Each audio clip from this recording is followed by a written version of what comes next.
The Senate will come to order. Our first item of business is a land acknowledgement. ASG acknowledges with respect the land we are on today is the traditional and ancestral homelands of the Kumeyaay Nation. We recognize the indigenous peoples as original stewards of this land and all the relatives within it. As these words of acknowledgement are spoken and heard, the ties nations have to the traditional homelands are renewed and reaffirmed. Our next item of business is roll call. The clerk of the Senate will now take roll.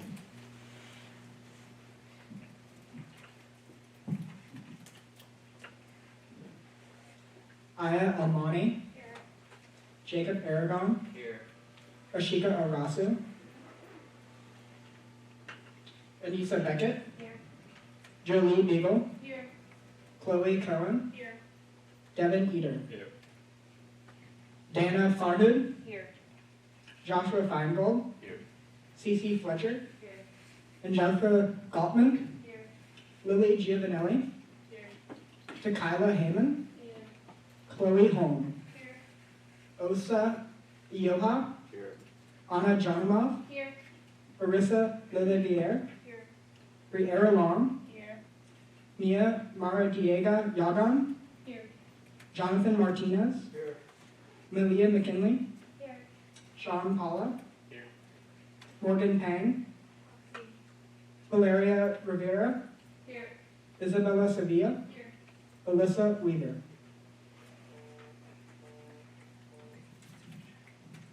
Thank you to the clerk. Our next item of business is the approval of the agenda for February 2nd, 2023. The IDEA Committee Chair.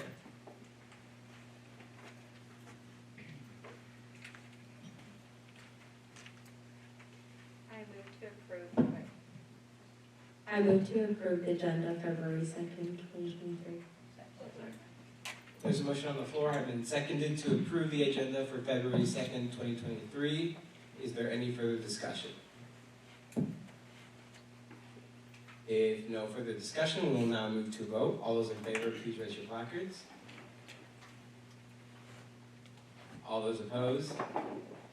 And any abstentions? Motion passes. The agenda for February 2nd, 2023 is approved. Our next item of business is the approval of the minutes from January 26, 2023. Senator Arnott.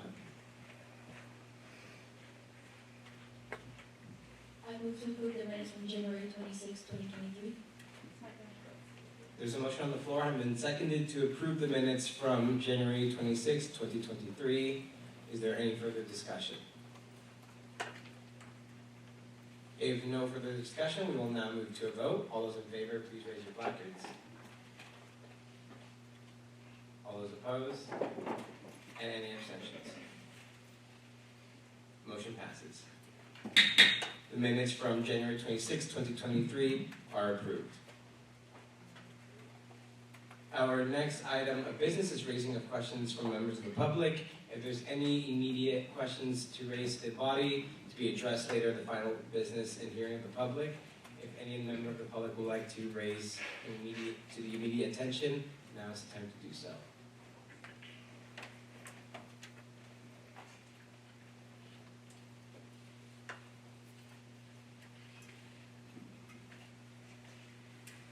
If there are no questions from the members of the public, we will now move to our next agenda item. Next on the agenda is report from the Speaker of the Senate. So, happy Senate to you all. I'm so happy to see you all again here. Just to give you some updates about what I've been working on. I'm working with Serena Gandra and Jeff from Campus Rec to discuss the fuel utilizations and how we can support our campus teams and our sports clubs. So I'll be meeting with them this coming Monday. If any of you want any questions to bring to the team or to that meeting, please let me know. And then I'll be touching base with the athletics coordinator about the findings from that meeting as well. We voted in the parking committee to vote for the option to park up at 4 p.m. now. So instead of waiting for 7 p.m., now people can, if you're a commuter student, you can park in proximity lots after 4 p.m. And so we are waiting for the final, clarification from Kai Snyder, but the committee seems to have voted in approval of that. So we are moving forward with that option. And like I said, it's very promising news for other parking options. We'll be meeting with Andre Malley for a follow-up with the Chief of Staff and the Chair of the Student Life Committee, and we will update you all on that meeting coming soon. I attended the farewell ceremony for AVP Dr. Avery, and it was really sad, but I am very encouraged by her time that she spent here, and I wish her the best in retirement. And then I'm very excited to announce that we now have a full Senate lead team again. So we have a new Speaker Pro Tempore and a new Clerk of the Senate. So please join me in welcoming them to the team. If I could get a round of applause. And I will be working to check in on current resolutions to help move the progress along. So if I remember one of you mentioning items that were in progress, I'll be reaching out to you to kind of just see where you guys are all at. And please reach out to me if you have any help or need any help or have any questions about it. And again, just any questions at all, just email that email right there. So, thank you. Our next item of business is the reports from the Senate lead team. So just re-emphasizing, the Senate lead team is complete. Welcome, Gunner. So for you all, we will be having one-on-ones with the Senate lead team again. These will now be monthly, not bi-weekly, and it will either be with myself, Gunner, or John. So make sure your Google Calendar is shared with everyone on Senate lead team so we can get back to you about a time that works, hopefully during both of our office hours if they overlap. Next is utilizing your office hours. Hopefully in your committees, you are talking about resolutions. So a great thing to do during your office hours is either writing these resolutions or contributing towards the research, which is just as important because a strong resolution must have strong and well thought out research to back it up. And our next segment on report from the Senate lead team, here's John. Hi everyone, so this is something new, just starting it today. There's been a few cases where we have something repeatedly come up that's been a Robert's Rules of Order issue. So just to give a brief reminder, if I see something that has repeatedly been happening, I'm just going to put up the review on the slide so you all can read it. It just has like a general information. It's not meant to be calling anyone out, it's just so everyone has the information, especially if it's something that repeatedly comes up. So, thank you.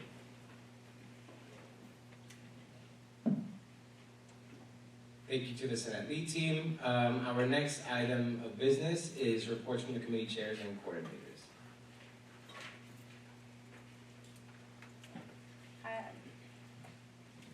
Hi everyone, happy Black History Month. So I just want to acknowledge that first before I started. So this week, actually this morning, we welcomed Ashika to the academic committee. Research travel grant funds have been awarded to every student who applied. We allocated all 30,000, which is great. And people have began to spend the money. Emails about that, so it's very exciting. I plan on working with Dana for a resolution, so you can hear more about that a little bit later. If you have any questions, concerns, you can email me or visit me during office hours. And I have 2 facts of the day in honor of the first Senate during Black History Month.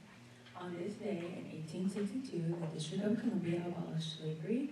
And on this day in 1914, Ernest Just, genetic biologist, wins the Spingarn Medal. So just a fact for the day. Have a great month, everyone. Hi everyone, happy Black History Month. So Senator Chloe has proposed an idea for incorporating DEI-related art across campus. And we're also looking forward to working with President Melissa this semester. And my email is on the slide, and that is it for me.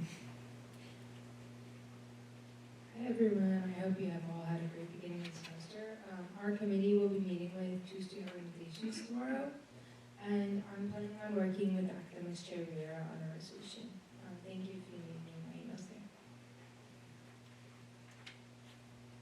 Hi guys, I hope everyone's doing well.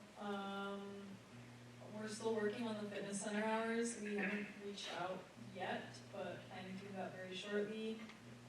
Chief of Staff followed up with Andre Malley to meet regarding prices and tumor. I did have a constituent yesterday who told me that they felt that prices were more affordable this semester. So I'm going to keep asking people what they think. But one person did reach out and say that they felt that there was an improvement. And then for the Student Life Committee, we're going to talk about setting up grocery trains for this semester, brainstorming on things. And we also are welcoming 2 new committee members. Hi everyone, so I'm currently working with Senator Josh on an initiative for the first home rugby game for Grandparents Weekend. I'm meeting tomorrow with Mickey and Dad and Gabrielle Reinhardt on bringing the Scholastic Assistant Program to first-year athletes. I'm also attending staff next week to discuss their ideas for the spring semester.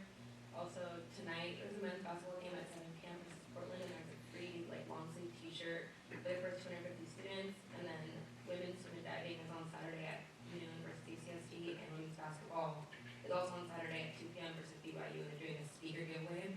And then also something that Bold has been working on, there's a Churro Thursdays, which is 5 p.m. to close at Belmont Park. And it's buy one, get one free for the wristbands, like all the rides and stuff. And then also all the food is 25% off as long as you show your student ID. Hi everyone, happy Senate. I met with my advisor yesterday and talked about some things I wanted to accomplish this semester that were brought up to me during the training. Thank you, Senator Chloe. So we discussed access to contraceptives on campus and discussed access to alternative period products in the campus bathrooms. Obviously going forward with that, I would want it to be environmentally friendly, so possibly talking with Senator Sean on that one. And let me know if you have any ideas or questions. I'm going to be meeting with someone on campus who is in charge of sexual education here at USD and trying to expand that. So if you have anything you want me to bring up in that meeting, please email me or just come up to me, whatever. Hi everyone, happy Groundhog Day to all those that celebrate. You saw the shadows, it's going to be 6 more weeks of winter, unfortunately. But it's San Diego, so who cares? Please mark your calendars and scan that QR code if you can, if it works, or there's a link in the slides. If you're interested in attending and participating in the Sustainability Summit, it'll be a really cool opportunity for students to kind of set goals and give feedback to university administration and work with Changemaker Hub and the Office of Sustainability on campus. And please get that out to your constituents. We want as much participation as we can get, and we want engaged students. And I'll be meeting with my advisor and the Office of Sustainability tomorrow. And I did put my new office hours up there, but I think it was down a little bit while I was doing it, so sorry about that. It's I think Monday, Tuesday, Wednesday, Friday, from 1:30 to 2:30. 1:30 to 3. Sorry about that. Yeah. Thank you to all the chairs and coordinators for those great updates. And I like the cold weather, so I'm happy about 6 more weeks of winter, but maybe unpopular opinion. Next on the agenda is reports from the ASG Executive Board. Hello everyone, happy Thursday and happy Black Heritage Month. I would highly encourage you all to look at the event schedule for the events that the BSRC and BSU are going to be putting on, which you can find on their Instagram and on their sites. So for me, reached out to student government leaders at all the other 4-year universities here in San Diego to organize a student government conference here at USD, so more updates to come with that. I'm planning pop-up student lunches once a month to connect more closely with constituents. I requested some money from my discretionary fund, and that all got approved by by that committee. And so I'm creating a Google Doc for students to put things that they are passionate about changing at USD, and then selecting from those respondents to attend lunch at Le Grand Terraza. And so I'll keep you all updated on that. So exec attended Dr. Howlett's welcome and Dr. Avery's retirement receptions. It was a great welcome to Byron, and he's gonna be here next week, but also a bittersweet goodbye to Dr. Avery, and we're glad that we could wish her the best on her retirement. Next for me, I've been reviewing the data from the academic wellness survey from last semester. I've already begun brainstorming some resolutions, and I will be presenting all of those results in Senate at some point, so look out for that. And then also at the Alcala Bazaar next Tuesday, we're going to be doing Instagram polls to collect even more data on that, so look out for that. So I had to find new representatives for the Commencement Committee and Changemaker Corps due to work and class conflict. So if you have any suggestions or anything to bring to Changemaker Corps Commencement Committee, Chief Justice Alana is overseeing Commencement Committee, and Chief of Staff Maya is now representing on Changemaker Corps. So if you have anything to bring to those organizations, then reach out to them. And also excited to be working with Idea Committee this semester to support their goals, their progress, and their resolutions. And that's all from me. And I'm going to be reading Connor's slides as well. So he is at core curriculum today, which is why he's not here at Senate.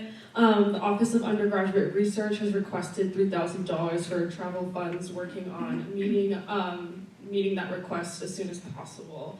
Connor's made good progress on lowering parking citation prices and allowing payment plans, and we expect these changes to be seen this semester. Connor says, thank you everyone for your participation at training on Saturday. There's his email, and then he wants to share that today in history, Stevie Wonder welcomes his first daughter, Aisha, to the world, and baby Aisha became an inspiration for Stevie's hit song, Isn't She Lovely? Thank you. Hi everyone. So during training, the judicial branch mapped out our semester. So here are just some of our goals for the semester. We plan on updating the Senate bylaws, updating the judicial branch bylaws, uploading all judicial branch interpretations to the ASG website. And we also made an official judicial branch complaint form, and we just need to upload that to the website, but I'll let you all know when it goes live. And I met yesterday with the TPB chair and PR chair, Amanda, to discuss elections. And today, the judicial branch will be finalizing the elections timeline and also finalizing how Senate's going to be apportioned for the next school year. Thank you. Hi everyone, happy Thursday. First off, I want to thank those who came out to the Welcome Back event on Monday. I know it was raining, so I appreciate seeing some of you out there. I also want to say congratulations to Jasmine Hirsch, who's our newest vice chair on TVB, and welcome back Marco Jimenez as our marketing manager and Victoria Hernandez as an event coordinator. TVB will also be selling tickets to Mean Girls, the Broadway musical, for $10 starting February 20th, and there will be more details to come, so check out our social media. And then there will be more events coming later this month with a Black History Month speaker, and we're also planning a Goodbye to the Valley Feud event. So more details to follow. Thank you, everyone. Hi, everyone. So, as always, still recruiting for ASGBC. We're working on that during the Alcala Bazaar. We're also editing the ASGBC funding guide and ASG finance bylaws. And I'm also working on a funding guide for the ASG discretionary funds because we don't have one right now. Right now we had a lot of requests in the last couple of days to get involved on, so we were reviewing those today, and we reviewed one a couple of days ago. As Melissa said, there was a President's Discretionary Fund request that was approved. I also went to Byron's welcome and Dr. Avery's farewell. And thank you to Senator Chloe Cohen for joining ASGBC, and then Senator Denman for continuing on this semester. That's all. Hello everyone, happy February. So next Tuesday, February 7th from 12:15 to 2:15 is the Alcala Bazaar. I need 3 people to sign up for setting up, which would start at 11 a.m. or 11:30. But if anyone can do that, can you please raise your hand right now? No takers? Sean? Check my schedule. Okay. I'll see you later. Okay, thank you, Sean. Anyone else? All right, I'll come back to you all. need 2 people, please.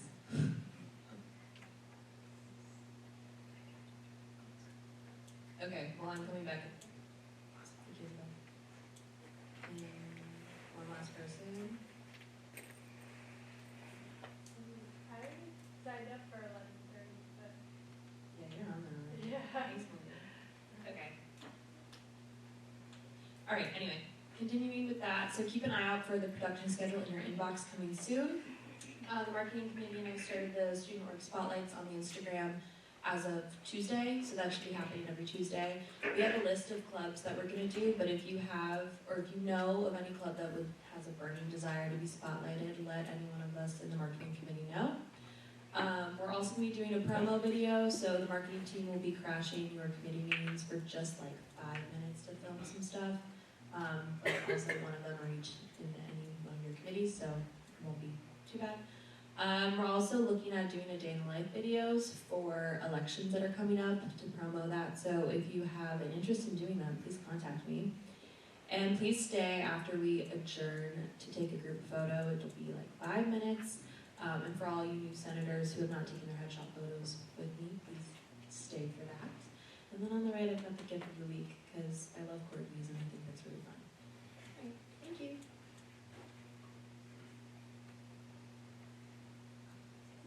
Hello, everyone. Thank you to those who have filled out their office hours. If you still haven't done so, do so after Senate. They're really important that we all have them. There's like about 5 people missing. And then as a reminder, attending a GBM can count as part of your office hours. Just reach out to me or Speaker of the Senate Andres, and we can like get those approved as long as they're not your GBMs that you obviously regularly attend. It should be fun. And then office hour logs will be starting due again on Sunday, so this February 5th. And this is the first one that we've done since last semester, so I do expect you all to turn them in. We've been doing it for a while. And then I'm presenting the major motions document later today, so I will be up there. And I will be working with the Student Life Committee and just being a support system if you have any questions or if you need any help in anything. I'm excited to work with you all. I will be reaching out soon to see when you all need my help. And then quote of the day, leaders shake the tables, and then happy Black History Month. Thank you to everyone on the executive board. We are now moving on to new business, and first item of new business for today is the swearing in of newly reappointed TPB members. So if I could invite the newly appointed TPB members to the front of the room.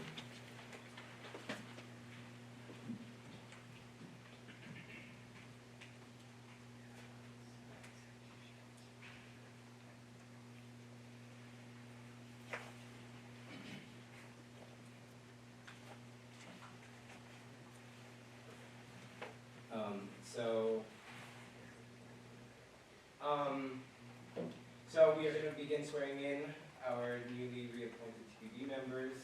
The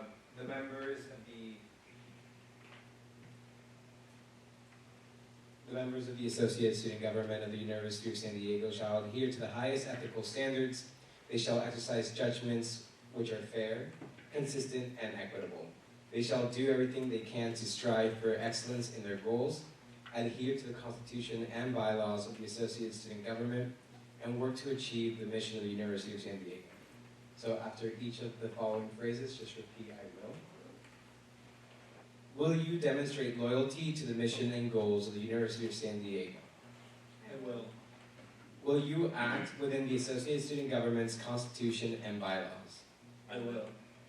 Will you be fair and just in the treatment of all, addressing issues and people without prejudice, and maintaining a positive working and learning environment?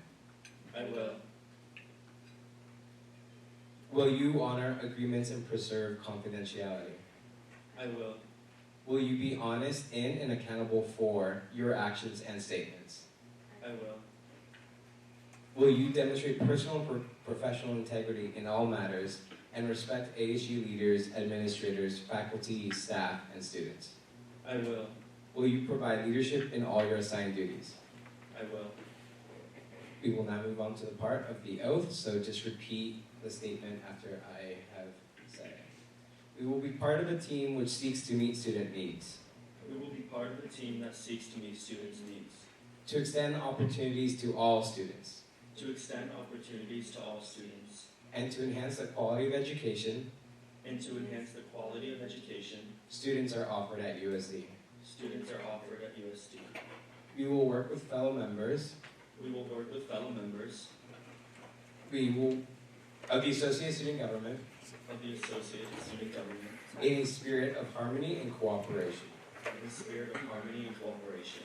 To the best of our ability, To the best of our ability, we will represent and serve we will represent and serve the Associated Student Government Body of the University of San Diego. the Associate Student Body of the University of San Diego In all aspects of campus life.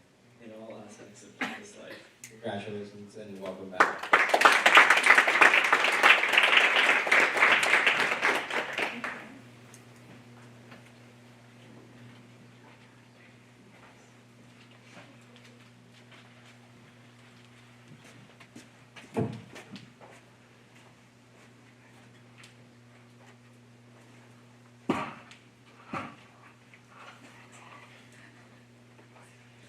Our next item of business is the presentation and discussion of safety reports and emergency preparedness from Public Safety Chief James Miyashiro.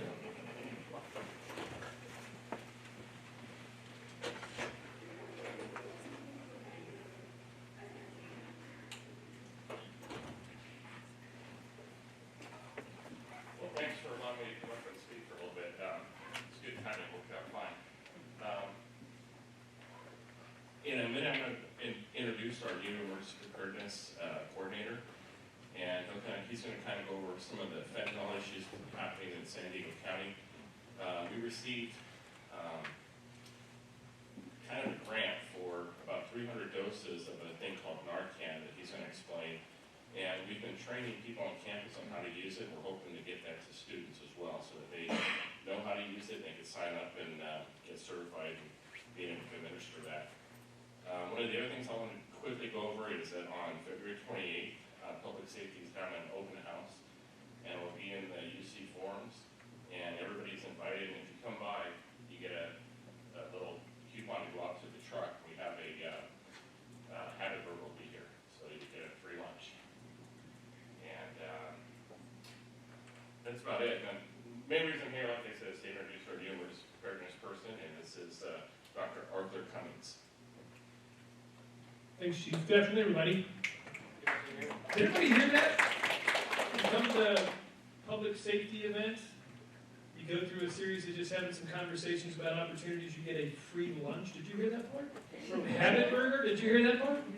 Okay, just want to make sure. I have the PowerPoint slide. Is it loaded on here? Okay, fantastic. So, yeah. So thanks for allowing us to be part of this conversation. As Chief said, I'm new to the university. I got here in October and I'm learning a lot. I'm learning a lot about the hospitality, the genuine caring and sharing and support that we have for one another. It brings me to a very specific conversation with you today about the fentanyl crisis. Are people aware of the fentanyl crisis and its impact here locally in San Diego County? Good, I'm glad to see that, because it's something that we can respond to. And as Chief said, we have a very unique opportunity to participate in a groundbreaking national movement for community prevention services, and this is a call to action, and in particular a call for student action to help us battle the impacts of the fentanyl crisis. So I'm going to share just a few slides with you in regard to this initiative. We have been selected, in fact, through the Chief's leadership. He raised his hand and said, hey, we want to bring this to the University of San Diego. It's an opportunity to work with the California Department of Health Services in an initiative that they're funding to get into the hands of the public Narcan nasal spray, which at its core prevents somebody from overdosing if you recognize that they're experiencing the symptoms of an overdose. It's simple, more simple than CPR. Anybody can do it, and it will cause no harm. if you administer this dose of Narcan to somebody who's experiencing something that even looks like an opioid overdose, you can cause no harm. In fact, if they are experiencing an opioid overdose, you're going to save their life by this really simple action that I'll share with you. The bottom line is all we ask in return is we're collecting data for the state. See, here's the problem. 80% of the fentanyl comes into California in San Diego County. And then it's distributed all over the country, San Francisco, Los Angeles, Chicago, Detroit, Philadelphia. So we're at the spear, tip of the spear, of trying to respond to, number one, preventing people from overdosing, but number two, when they are overdosing, what we can do to save a life. So fentanyl is actually a prescription drug that is necessary for severe pain, but only when prescribed by a physician. What's happening is that the ingredients inside of fentanyl are readily available anywhere. So this could be made in some outside lab that's not pharmaceutical, in a bathtub, that's what's happening. Fentanyl is being laced into drugs, things that we're familiar with like Valium or Oxycontin. It's laced into that, nobody knows that it's in there, and it's killing them. The rate of fatality is significant. How is it being ingested? People are swallowing pills, snorting it in powder form, smoking it, and also injecting it. Fentanyl is the #1 substance found in overdoses across the nation, particularly here in San Diego County. You'll see the rate of death and the spike of death over the course of 2016 to 2020. It is significant. Our first responders and our medical personnel are responding to this at an alarming rate. Why? Proximity. We're one of the major ports of trafficking into the country here in San Diego County. That's why we have an opportunity to do something and then report to the state and to the nation about our response to the fentanyl crisis based on putting into the hands of lay people with a little bit of training the use of Narcan nasal spray. So the bottom line is we want to make Narcan nasal spray something that everybody across the nation has in their toolkit. We want that to be that common and that frequent so that if we ever have anybody, whether it's one of our loved ones, somebody in the public, one of our friends, somebody in this community that you think is suffering from an opioid overdose, that you can deploy or administer Narcan to save their life. This is what it looks like.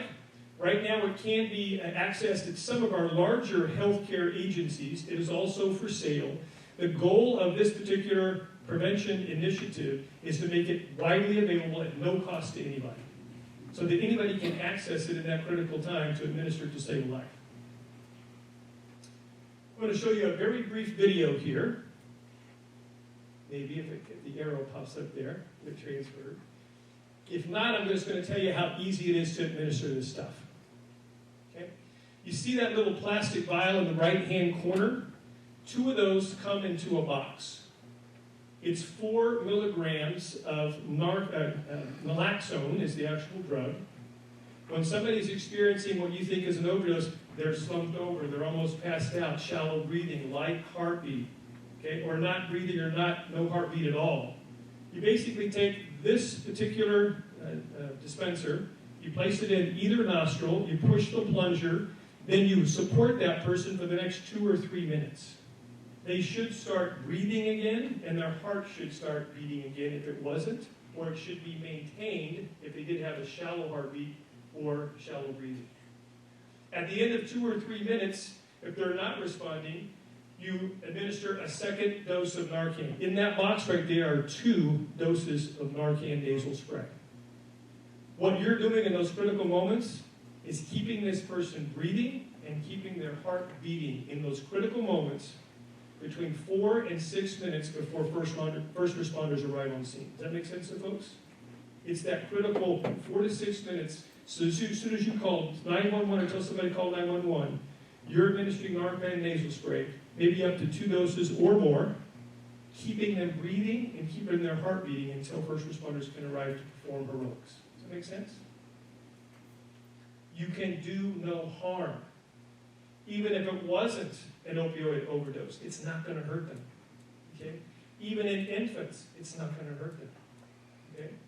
The idea is this. Here's the other thing that's happening out there in our community that is frustrating to first responders and to law enforcement. Imagine you're at a party, a gathering, there's a lot of people.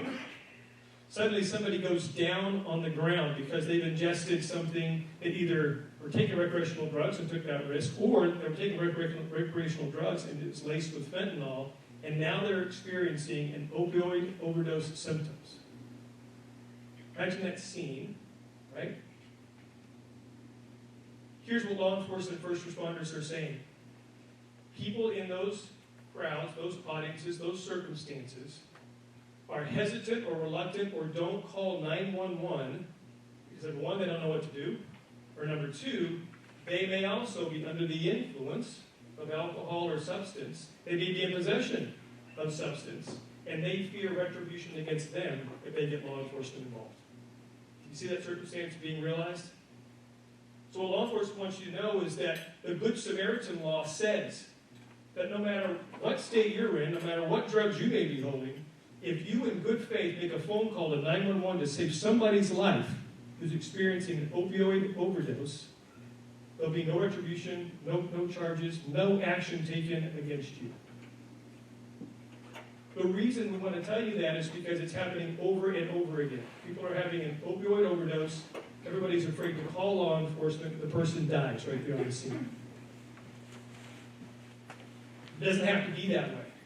The administration of Narcan nasal spray is just you recognizing somebody's in distress, you knowing where to access on campus or in your purse or in your backpack, Narcan nasal spray, supporting that person, administering by squirting this 4 milligrams into their right or left nostril, and then being with them, staying with them, caring for them for 2 or 3 minutes to see if they respond.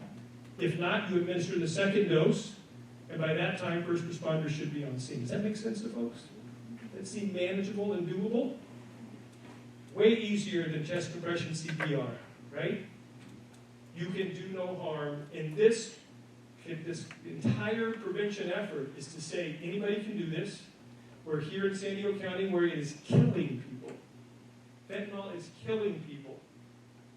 And we have a chance to collect some data as a university community to be able to speed that up to the Department of Health Services in California to say, here's what we're learning.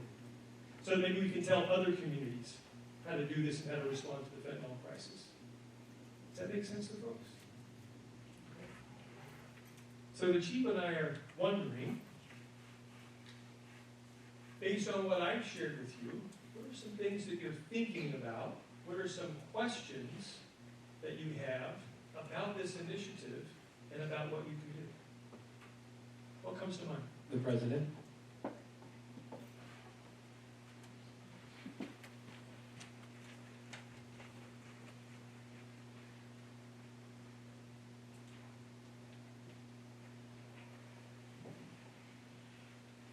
Hi, thank you so much for presenting all this information. Super helpful and super important for our community. So my question for you is, are Good Samaritan policies consistent with USD disciplinary policies with DPS? So if a student is to call DPS reporting a fentanyl overdose, will they receive any punishment or disciplinary action? We have the same type of Good Samaritan policy in our code of conduct, so we'll document it, but again, it won't be something that they'll be punished for. Next on stack is Speaker Pro Tem Moore. So how can we make Narcan available to students? Are we going to put it RAs? Is that their responsibility to have in the dorms? I heard you say we had a grant. So how will that be utilized and how will it be distributed throughout campus? Yeah, thank you very much for the question. We've already begun training some adult staff on campus. One of our very first audiences was our CD and RA staff in our residential halls. They've all been trained. They go through not only a training but a demonstration. They actually demonstrate the application of Narcan in our simulated circumstance. We've worked with the University Center staff as well. We worked yesterday with all of our wellness staff. There's about 21 folks on our wellness staff. And then we're really excited about being with this particular group because really, when we think about it, you're more apt to come in contact, perhaps, with somebody who's experiencing a critical incident like an opioid or fentanyl overdose in circumstances, we want to get it into your hands. So we want to identify student groups that we might consider providing this training to. Training is less than an hour. Anybody can do it. You can do no harm. There's good questions that come out of it for us about how we're distributing this and how we can get it into the hands of students. And so a big part of us being here is to really kind of pose some of those inquiries. What are some of your thoughts about student groups we can be in front of that make sense? Not only to serve our community here in San Diego, at the University of San Diego, but just the broader community. Senator Devin is next on staff. I have a few questions. First off, that slide that showed the number of cases, was that for San Diego County or for nationwide? San Diego County only. And then also, just a suggestion, I think it would be really valuable to provide that training to like a required minimum amount of members within like pre-play. So I don't know if you guys have made any attempts if you want to talk about that at all. No, thank you for that. That group has absolutely come to mind. I know next week I'm also meeting with members of our athletics administration to pose questions. But yeah, certainly the fraternity sorority folks were a consideration, and so we'd love to know more about that and how we can support that particular group. So absolutely. And then also, how much does each Senator needs to be recognized. yeah, Senator Devin. how much does each like unit of Narcan cost, and how much does the grant cover? And is the grant more oriented towards like training and making students knowledgeable about how to use the product, or providing the actual antidote or drug to students? Yeah, thank you for the specificity. The number of doses we received were 300 doses of Narcan. That's basically 300 boxes, so 600 actual doses, if you will. That's what we were allotted in terms of the grant itself. The grant is paying for that Narcan, so for our use, it costs nothing for us in terms of just making sure we meet some of the parameters of the grant, giving back some data. And then you had a third part of your question, I think. How much does it Point cost? of order, Senator needs to be recognized. Senator Devin. How much would it cost for each unit? It's a great question. In the groups we've been training so far, I've heard a couple things. One, the San Diego County Healthcare Agency was giving it away, but you had to go pick it up. I've also heard that people have seen it in CVS pharmacies for as much as $35 a box. The goal of the larger prevention program is to make it readily available to the general public at no cost at all. That's kind of the longer-term goal. Thank you. Next on stack is Senator Valeria.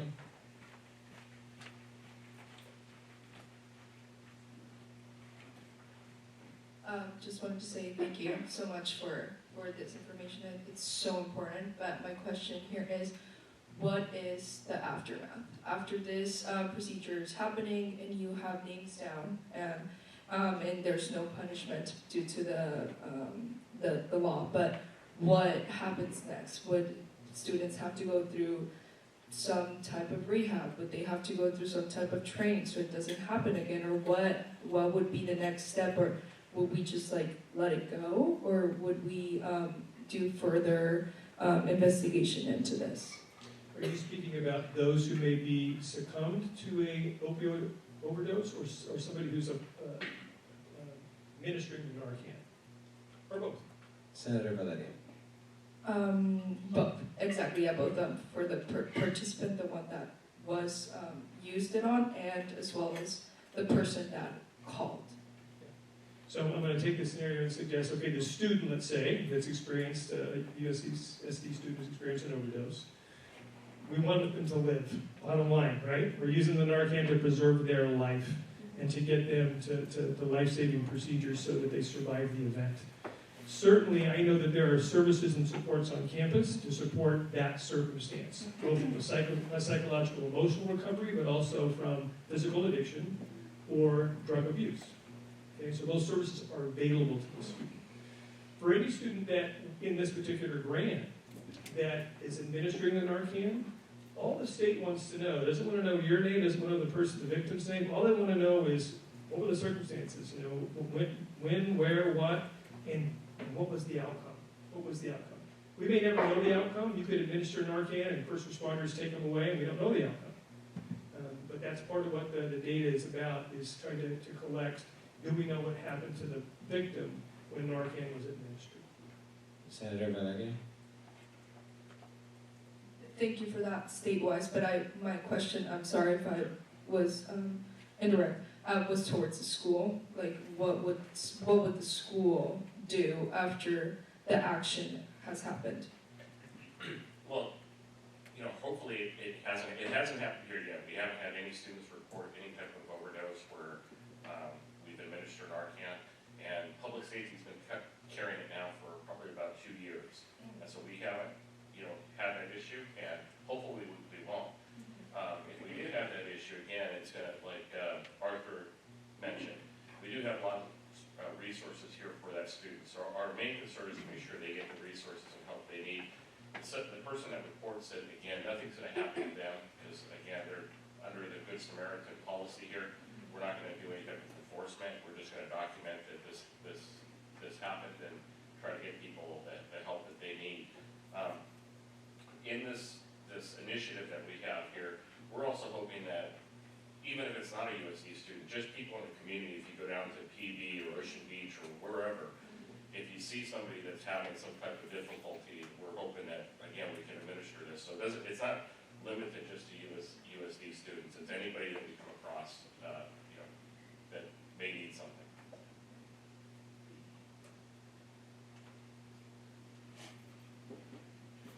Next on talk is Senator Jacob.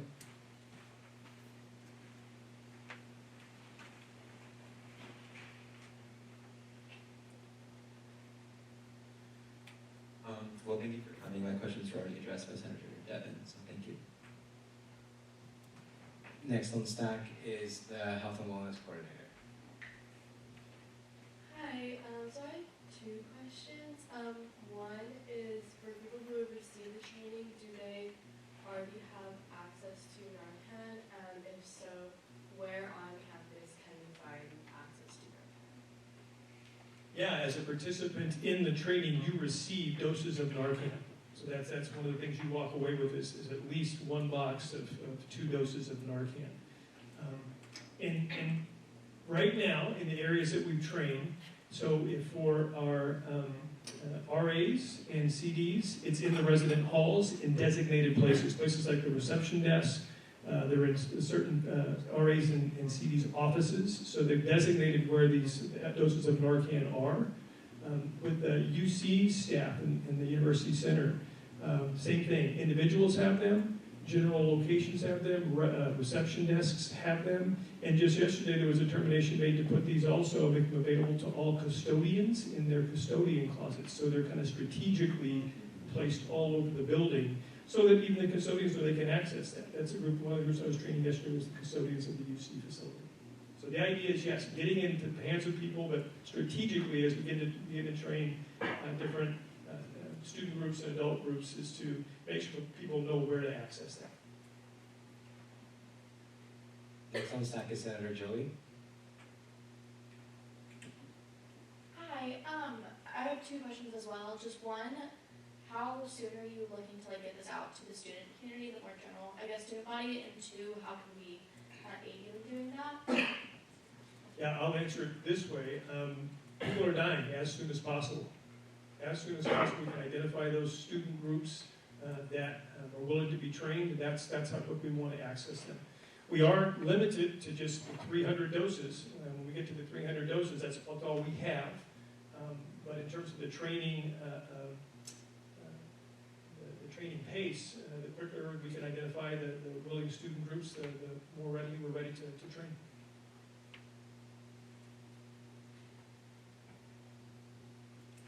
Next on stack is Senator Jonathan.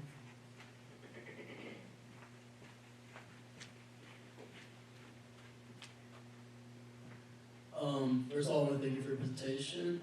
My question is, I know this is more of a clarification question, but based on the way you talked about Narcan, it made it sound like it's very effective. I guess my question would be, is it 100% effective, or is that still something that's very within the worst, or you need more data on that? Yeah, I don't know that anything's 100% effective, but I know that over the time that it's been used by law enforcement agencies, first responders, it's had a really, really high success rate of keeping people breathing and their heart beating until they can get to more critical care. Thank you. Next on stack is Senator Osa. Thank you for coming out. So we'll be supplying us the Narcan after. Hopefully it'll go through like 300 doses too quickly, but will we be getting it for free from the same grant, or? Chief can speak more to the grant program, but the idea is that at the end of the training, we either hand them to individuals, or if it's with a group, that can be more strategic about how and where they want to access the Narcan here on campus. That's a discussion we want to leave to that particular group. They know best about where they may strategically place that. But we're certainly also not opposed to, at the end of the training, handing individuals a box of Narcan so they have that as they walk away. But like after we're out of. Point of order, and Senator not recognized. Senator Osa. But like after we're out of doses. Yeah, it's a great question. Chief, you have any answer to that? Yeah, once we use up our 300 doses, what we do is we reapply for more, and we just have to document the reason why it would be because we had a large amount of commitment of people that wanted to go ahead and be trained. So I don't see it as a problem as getting more once we run out. Point of order, the allotted time has expired. At this point, Senate can vote to extend the time. We have several members on stack, so I mean, it is up to you, but if you all feel inclined to extend the time for this allotted time section, I would greatly encourage it. The sustainability coordinator. Point of information, how many people on staff do we have? We have 4 people on staff. Right. The sustainability coordinator. And I move to extend the allotted time by 10 minutes. There's a motion on the floor, has been seconded to extend the allotted time for this section by 10 minutes. We will now move to a vote. All those in favor, please raise your placards. All those opposed? And any abstentions? Motion passes. 10 more minutes. Next on stack is Senator Sisi. My question was asked already, but thank you for your presentation. Next on stack is the president.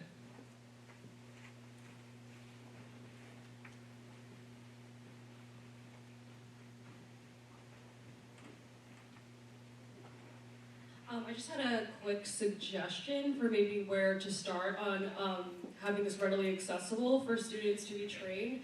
I would recommend partnering with wellness because wellness already does a lot of training. Things for suicide prevention. Speaker Andres and I have already attended one. It's also a great way for senators, for all of us on ASG to use our office hours to attend those. Anything really that is involved in your role, supporting the student body, and those having those trainings just open to the student body, having it marketed well, especially through wellness, since wellness has a pretty big impact on marketing things, important trainings and stuff like this. So I guess that would just be like a quick recommend or suggestion I would make is working with wellness to get those trainings. Maybe bi-weekly, every month, I think would be a good place to start. Next on the stack is the Speaker Pro Tempore. So I have one thing for the students and one thing for you guys. So first is, in accordance with the Good Samaritan law, the university has something called the Responsible Torero Practice. So it is the USD Responsible Torero Practice encourages students to make the call for help for a friend during an alcoholic or other drug-related emergency without fear of facing university sanctions in most instances. And then the other thing is, just to wrap up, so far we have recommended giving a training to RAs, Greek life, and partnering with the Wellness Committee, which I think have all been great suggestions from everyone so far.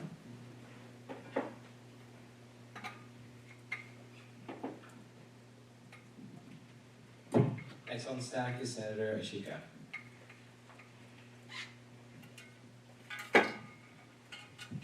Hello there, thank you for coming today, and I just have a recommendation. I think constituents really would benefit from having a station maybe on campus during like alcohol bazaar, or maybe that's too late, but sometime during dead hours, so we can get direct input from people on campus, so then we would know directly where to implement this training, so then we kind of have backup data for that. Other than that, thank you. Next on stack is Senator Valeria.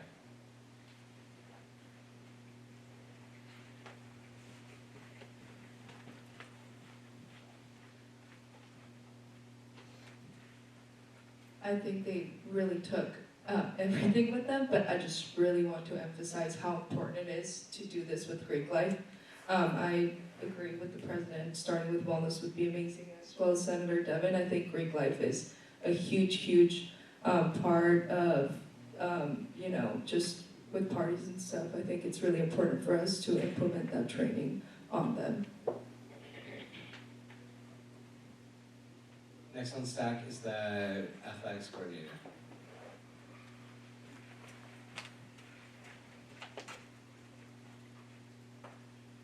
And also in addition to, I know what Senator Chico was saying about the alcohol bazaar, but also like the scholastic assistants do monthly meetings, and that would also be a really good place to start, because we have direct interactions with all of our first year students, and I think that dorm life specifically, because there are several second year students, although we're supposed to be on campus, who can live off campus, and I would say that our first year students are going to be one of like the more like the higher risk populations on campus. Next on stack is Senator Jacob. I just have a clarification question. So let's just say in the event that we're able to have initiatives and able to distribute like the 300 doses that we do have, how long is the application process? So there's not like a large period of time in which we don't have any on deck. Once we hit the 300, if we ask for more, it usually takes about probably 3 weeks, and that's with shipping and everything else. But as they're used, so if we say we put out 200 doses out there, and a student uses one, they can come into public safety and pick up another one. So we're going to try to constantly replenish what was used, and then we'll backward from there. Thank you. Next on stack is the Chief of Staff.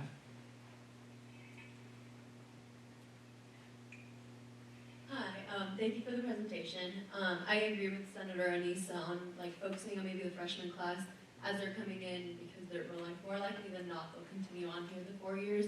I also think kind of training how we do DEI trainings online, also maybe for future reference, maybe doing like maybe a YouTube course or something like that with like a quick end quiz. I'm sure it wouldn't be too hard to have us do that as well if we want to continue the knowledge.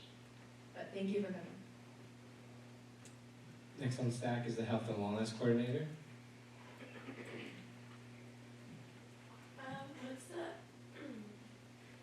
What's the average shelf life of Narcan? The current doses we have that we are distributing have a current shelf life or an expiration date of August 2025.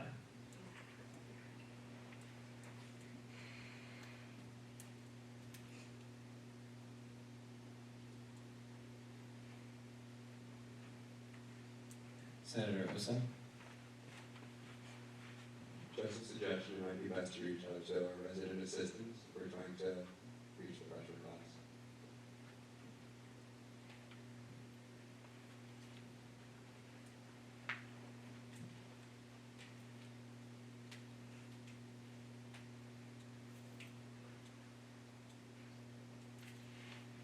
Thank you. Those are some really great ideas, and we look forward to training as many people as we can. And also, just another quick reminder, the 28th, you'll see the Habit Burger truck out there. Stop by. In addition to public safety being there, we're going to have poster presentations from parking. We'll have emergency preparedness person there, artillery person there. We'll have facilities there, so they'll go over some of the new buildings, new construction that's being done. So it's very informative, and I hope everybody gets a chance to stop by. Thanks. Thank you.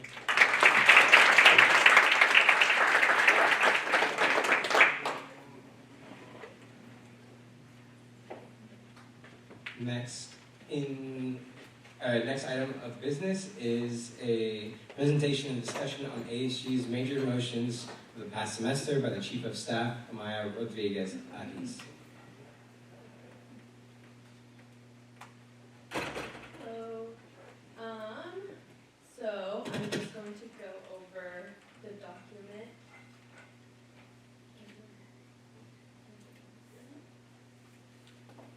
Okay, so I just want to show you guys how it is structured. So I did it by branch. I did legislative, I think judicial, and then TVB, and then exec. And then basically they just all have the date, event name, or / name of what the main thing is, and then a short description, and then just notes on the side. And this is just for you all to be able to look back on the semester. What have we done? What do we want to see more of this semester? And just in the future, if people want to look back on and other ASG teams want to see how we were working. So this is the first one. We're starting with legislative. This is just the swearing in of the ASG members. Over here, I just have basically the big things that happened during Senate meetings, or like when you guys had you all had a lot of discussion during a speaker coming to talk to you all. And then you all can see this. You all were there. Just to point out here, the big one I think was the motion to not pause the student activity fee. I think you all agreed on that inflation was going to be a problem if we did not decide to do that. So I feel like that one is one of the main ones. For this one, this is just continuing more of the legislative, what was going on in Senate. And then for the judicial branch, there was two main ones. So they looked over the student organization committee bylaws. You all accepted it. And then for the bottom one, that was more on interpretation of the ASG Constitution. So when the Speaker of the Senate is going to appoint a new senator, or when the President is going to also help in that. And then we can move on to the TPB part. These were just all of their events, and then the collaborations, or what it was exactly that they did on the side here.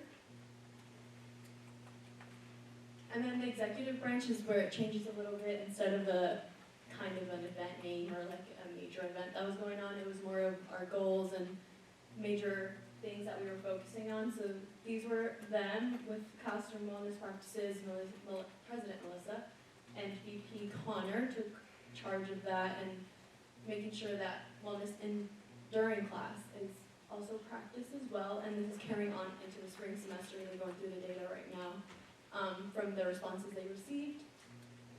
Affordability, we did parking and dining. We're still continuing with that into the semester, so those will continue on. And then the bottom two are more like things we have been doing better. So we've been doing a really good job in marketing.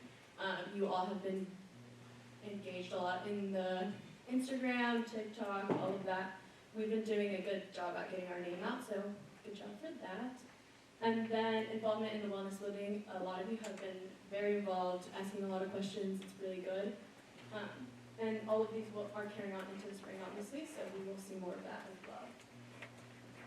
And I am presenting this to you all if you have any feedback. The link to the document is also on the slide, so if you guys also want to go back and review, see if anything's missing, any questions you all have about it at all, you can reach out to me as well. But yes, this is what I have for the document. Do any of you have any questions at all, or anything you see missing out of like I did right now?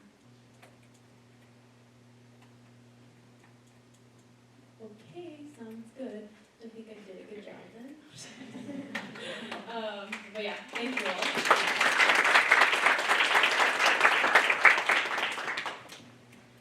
Thank you to the Chief of Staff. That was brilliant. So our next and final item of business for today is the final business and hearing of the public. At this time, any senator may take from the table any motion previously laid on the table in the meeting the week before or present urgent business. Any member of the public may voice any concerns to the Assembly on non-agenda items at this time. Catherine. Hi, thanks. I just wanted to give you all a quick, update on BibliU. You all allocated $5,000 for spring. At the start of January, there was about $6,000 remaining from last semester. All of that remaining balance has been spent, and there's currently, as of last night, $2,000 left from the $5,000 that you allocated for spring. So people are using it. A lot more faculty buy-in, and students are starting to use the platform. I'm going to keep a close eye on it, and I've been in communication with Jen.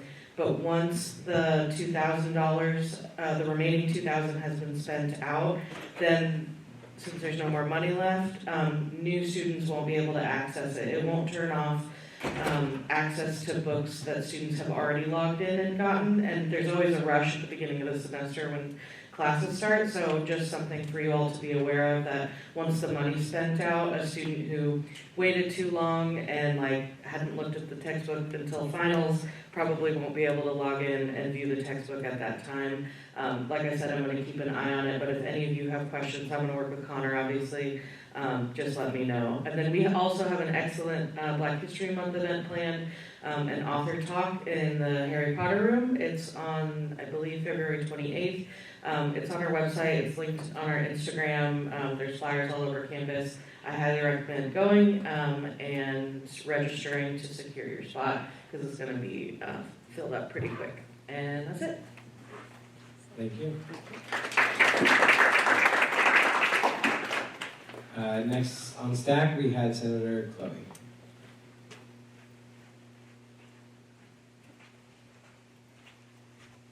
Hi everyone. I first wanted to say thank you to Chief of Staff Amaya because having that list of what we've actually accomplished in writing is really helpful for resume writing, so I suggest you all put those concrete things that we accomplished on your resume as well.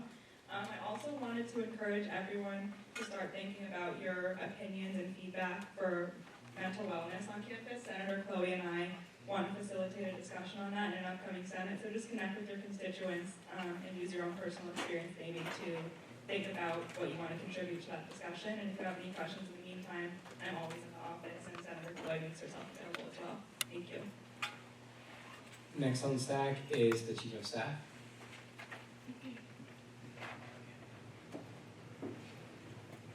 If you are free after Senate and are able to help, I know Takaya has already told me she can, but I do probably need a couple more of you.